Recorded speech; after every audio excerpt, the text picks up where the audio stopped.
Good morning students. എല്ലാവരും വനം എന്നുള്ള പാഠഭാഗം വായിച്ചോ? മാം കഴിഞ്ഞ ക്ലാസ്സിലെടുത്ത അർത്ഥം, വിപരീതം, പര്യായം ഇതൊക്കെ പഠിച്ചു അല്ലേ? മാം ഇന്ന് കുറച്ച് ചോദ്യങ്ങൾ ചോദിക്കട്ടെ, ഉത്തരം പറയാൻ റെഡിയാണോ?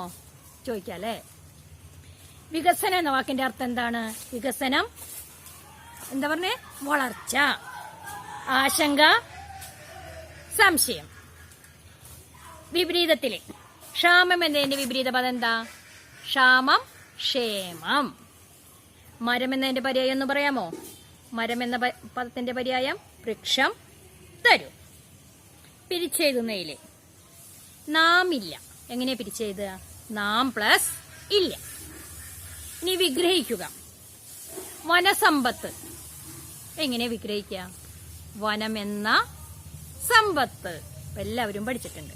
ഇനി നമുക്ക് പഠിക്കാനുള്ളത് ആ പാഠഭാഗത്തെ ഒറ്റപദമാണ്.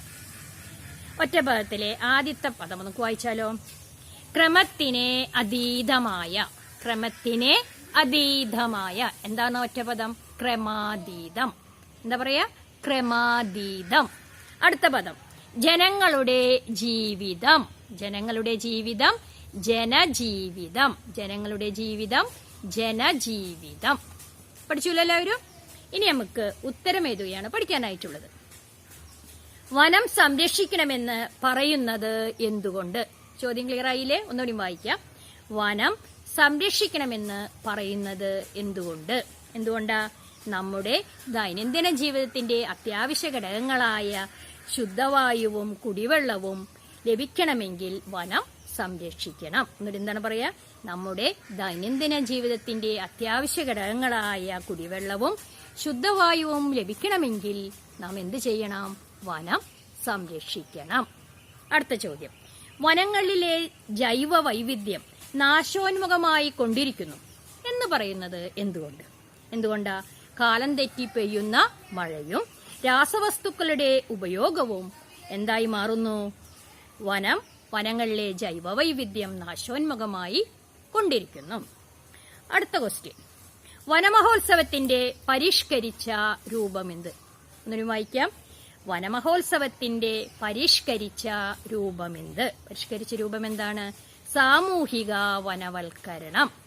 സാമൂഹിക വനവൽക്കരണമാണ് വനമഹോത്സവത്തിന്റെ പരിഷ്കരിച്ച രൂപം. അടുത്ത ചോദ്യം, കാട് വെട്ടിത്തെളിയിച്ചുള്ള വികസന പദ്ധതികൾ നാം ഉപേക്ഷിക്കേണ്ടതാണെന്ന് പറയുന്നത് എന്തുകൊണ്ട്? നമുക്ക് കാട് വെട്ടിത്തെളിയിച്ചാൽ നമുക്ക് എന്തുണ്ടാവില്ല? കാട് എന്ന് പറയുന്നത് പ്രകൃതി നമുക്ക് നൽകിയ വരമാണ്. അത് ഇല്ലാതാകും. അപ്പൊ എന്താണ് നമ്മുടെ ക്വസ്റ്റ്യൻ? കാട് വെട്ടിത്തെളിയിച്ചുള്ള വികസന പദ്ധതികൾ നാം ഉപേക്ഷിക്കണം. എന്തുകൊണ്ട്? കാട്ടിലെ ജൈവ വൈവിധ്യങ്ങളും അതേപോലെ തന്നെ ഔഷധ സസ്യങ്ങളും മനുഷ്യനെ കൊണ്ട് വെച്ചുപിടിപ്പിക്കാനായിട്ട് കഴിയില്ല. അപ്പൊ എന്താണ്? കാട്ടിലെ ജൈവ വൈവിധ്യങ്ങളും ഔഷധ സസ്യങ്ങളും നമുക്ക് സൃഷ്ടിക്കാനാവില്ല. ഒരു മരം മുറിക്കുമ്പോൾ നാം എന്ത് ചെയ്യണം? ഒരു മരം മുറിക്കുമ്പോൾ നമ്മൾ എന്താണ് ചെയ്യേണ്ടത്? പകരം മരങ്ങൾ വെച്ചുപിടിപ്പിക്കണം. പകരം മരങ്ങൾ വെച്ചുപിടിപ്പിക്കണം. അടുത്ത ചോദ്യം, പരിസ്ഥിതി ദിനം എന്നാണ് ആഘോഷിക്കുന്നത്? പരിസ്ഥിതി ദിനം എന്നാണ് ആഘോഷിക്കുന്നത്? ജൂൺ 5.